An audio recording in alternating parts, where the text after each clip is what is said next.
Sai Satcharitha, Chapter 3, Saibaba Sanction and Promise, Assignment of Work to Devotees. Baba's stories as beacon light, his motherly love, Rohila's story, his sweet and nectar like words. Sai Baba's sanction and promise. As described in the previous chapter, Sai Baba gave his complete assent to the writing of the Satcharitha and said, I fully agree with you regarding the writing of Satcharitha. You do your duty. Don't be afraid in the least. Steady your mind and have faith in my words. If my Leelas are written, the avidya will vanish, and if they are attentively and devotedly listened to, the consciousness of the worldly existence will abate, and strong waves of devotion and love will arise up. And if one dives deeply into my Leelas, he would get precious jewels of knowledge. Hearing this, the author was much pleased, and he at once became fearless and confident and thought that the work was bound to be a success.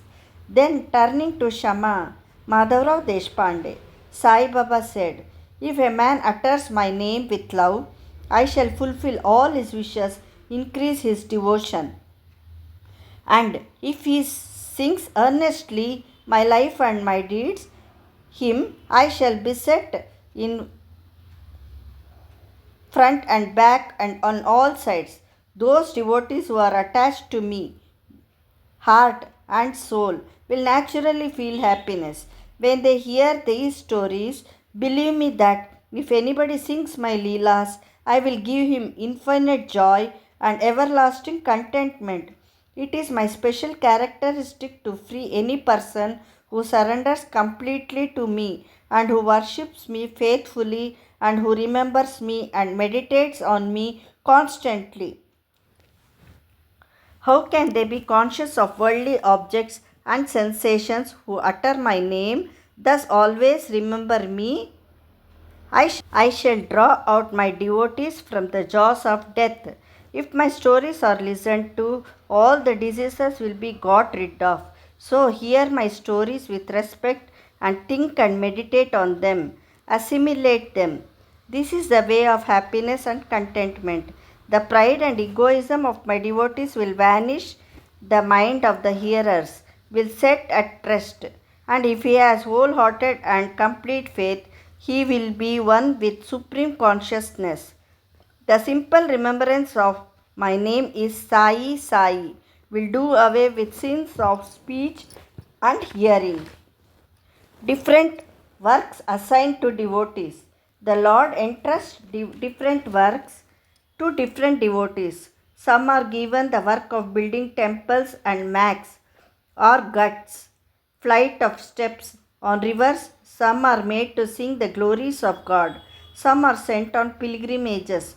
But to me was allotted the work of writing the Sai Satcharitha. Being a jack of all trades, but master of none, I was quite unqualified for this job.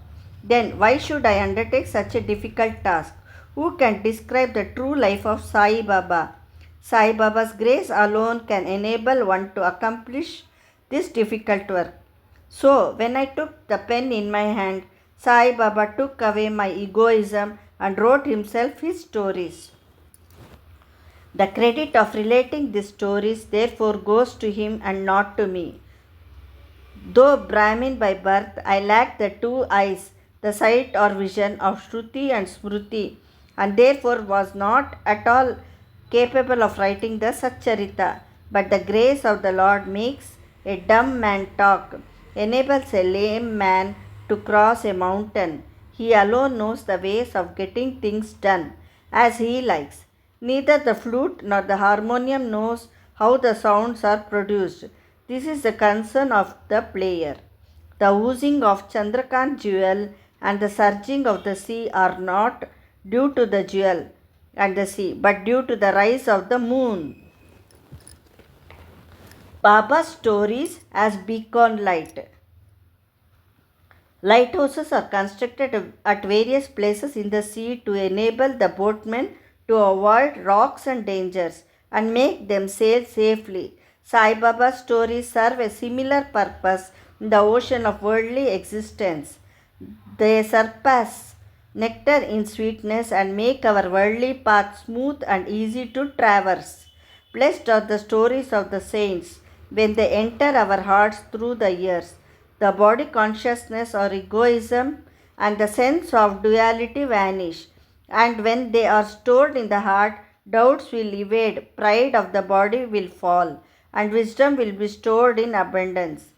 The description in Baba's pure fame and the hearing of the same with love will destroy the sins of the devotee, and therefore this is the simple sadhana for attaining salvation.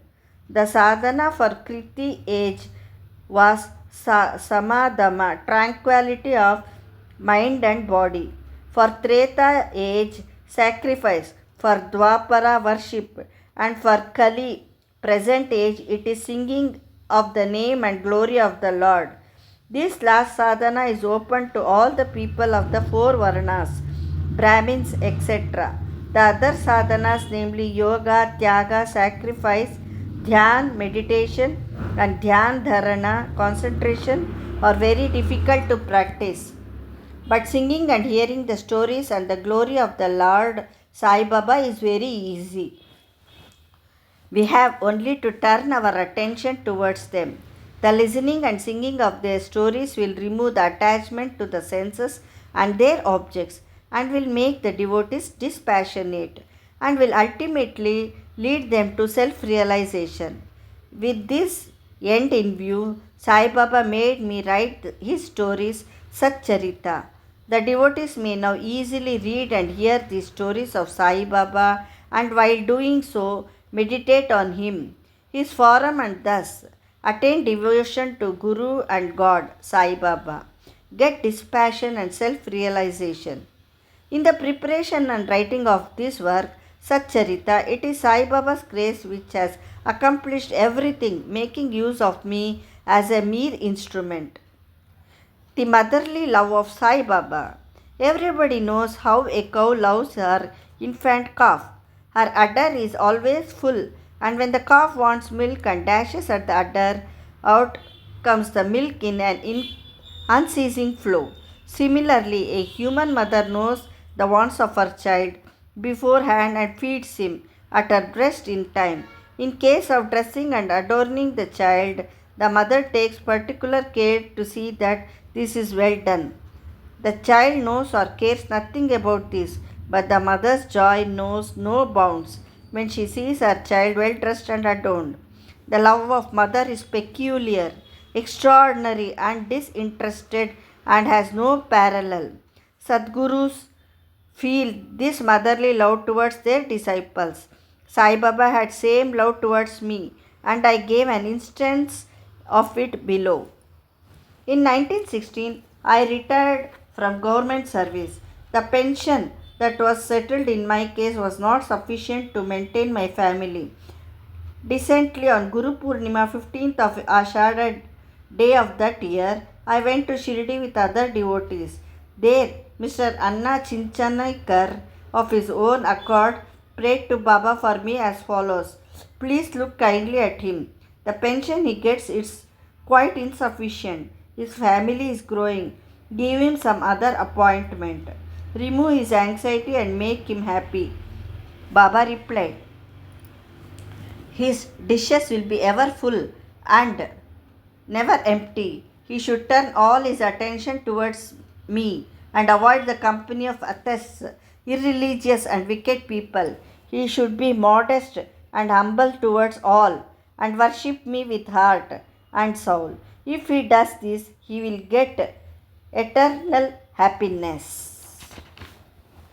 The question, who is this he whose worship is advocated, is already answered in a notebook on who is Sai Baba in the prologue at the beginning of this work. Rohila's story. The story of Rohila illustrates Sai Baba's all-embracing love. One Rohila, tall and well-built, strong as a bull, came to Shirdi wearing a long kafni and was enamoured of the Sai, who stayed there day and night, used to recite in a loud and harsh tone the Kalma verses form of Holy Quran and shout Allahu Akbar. God is great. Most people of Shirdi were working in their fields during the day, and when they returned to their homes at night, they were welcomed with the Rohila's harsh cries and shouts. They could get no sleep and felt much trouble and inconvenience. They suffered this nuisance for some days in silence, and when they could stand it no longer, approached Baba and requested him to check the Rohila and stop the nuisance. Baba did not attend to their complaint. On the contrary, Baba took the villagers to task and asked them to mind their own business. He said to them that the Rohila had got a very bad wife who tried to trouble the Rohila and himself. But hearing the Rohila's prayers, she dare not enter, and they were at peace. In fact, the Rohila had no wife, and by his wife Baba meant durbuddhi, that is, evil thoughts. As Baba liked prayers and cries to God better than anything else, he took the side of the Rohila and asked the villagers to wait and bear the nuisance, which would abate in due course. Baba's sweet and nectar like words.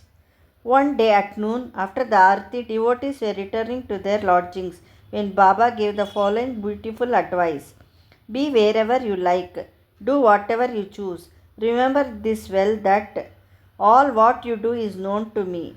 I am the inner ruler of all, and seated in your hearts, I envelop all the creatures, the movable and immovable world. I am the controller, the wire puller of the show of this universe. I am the mother, origin of all beings, the harmony of three gunas, the propeller of all senses, the creator, preserver, and destroyer. Nothing will harm him who turns his attention towards me, but Maya will lash or whip him who forgets me. All the insects, ants, the visible, movable, and immovable world is my body or form. Hearing these beautiful and precious words, I at once decided in my mind to serve no man henceforth but my Guru only. But the reply of Baba to Anna Chinchanikar query, which was really mine, that I would get some job, began to revolve in my mind. I began to think whether it would come to happen. As future events showed, Baba's words came true, and I got the government job, but that was of short duration. Then I became free and solely devoted myself to the service of my Guru Sai Baba. Before concluding this chapter, I request the readers to leave out the various hindrances, namely indolence, sleep, wandering of mind, attachment to senses, etc., and turn their whole and undivided attention to these stories of Sai Baba. Let their love be natural. Let them know the secret of devotion. Let them not exhaust themselves by the other sadhanas. Let them stick to this simple remedy, that is, listening to Sai Baba's stories. This will destroy their ignorance and will secure for them salvation. A miser may stay at various places, but he constantly thinks of his buried treasure. So let Sai Baba be enthroned in the hearts of all. In the next chapter, I shall speak of Sai Baba's advent in Shirdi. Bow to Sri Sai. Peace be to all.